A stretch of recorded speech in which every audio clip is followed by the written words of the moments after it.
Okay, hello YouTubers. My third video for the day. This ain't exactly a gadget per se, but I made it to serve a cause. When I used to live down in the valley and all that, and I could get DSL before I moved, we had AT&T Yahoo DSL, and when my old modem crapped out, they sent me a replacement modem that was a Motorola netopia modem. For anybody who hasn't used one of those, it was very prone to one thing: overheating, particularly in the summer months. Didn't matter if you were idle on the web or under heavy load, doing downloads, movies, whatever. And what I got tired of was the overheating, and it was getting pretty hot.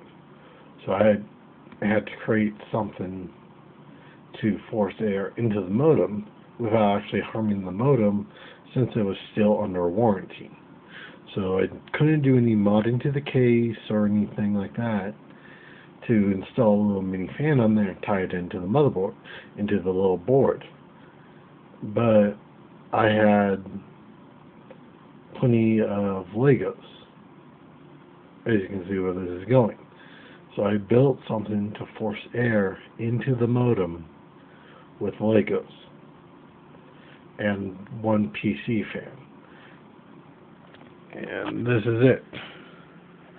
The bottom thing was for my router, which was a Belkin G Plus router, wireless G Plus router. Then the top right here was for the netopia modem. And basically what I did was, there's a fan up here, it blows into here, and then channels that I made forces the air into the vents that were on the side. And what Motorola did for those, there was no vents on top of the modem. There were vents on the sides. So either you had to place it sideways or make some or whatever. So I made this, and it did pretty good airflow. It kept the modem nice and cool to prevent overheating and issues and all that.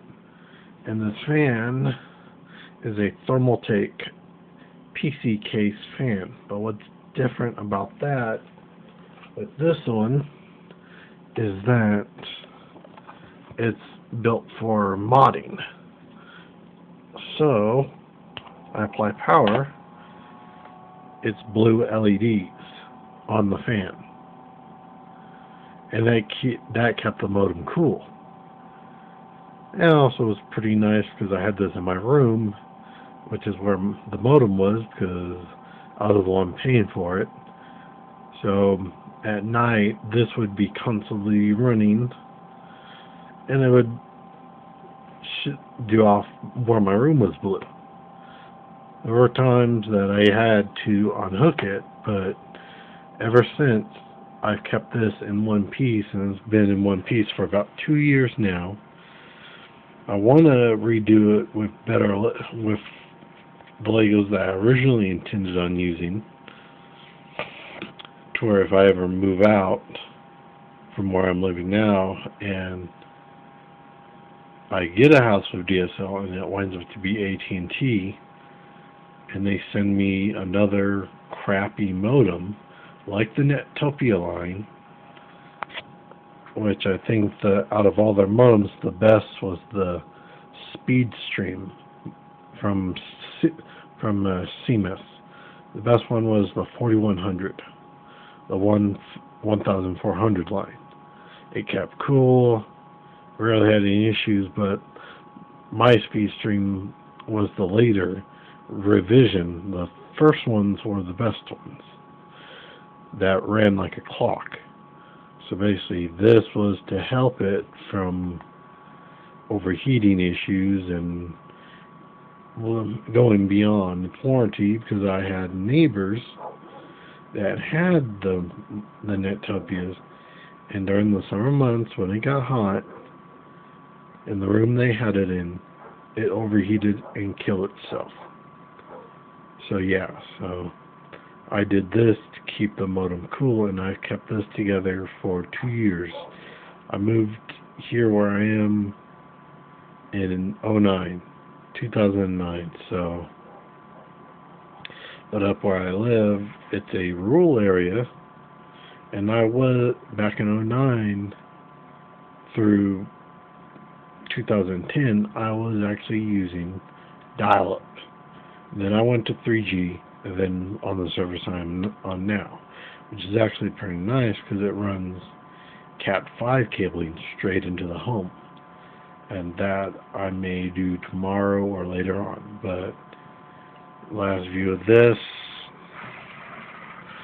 the back side of it, and you can't see down there. Oh well. Yeah. I got a little bit creative with the Legos I had when I was a kid and built it with purpose. Okay, stopping the video and uploading this one.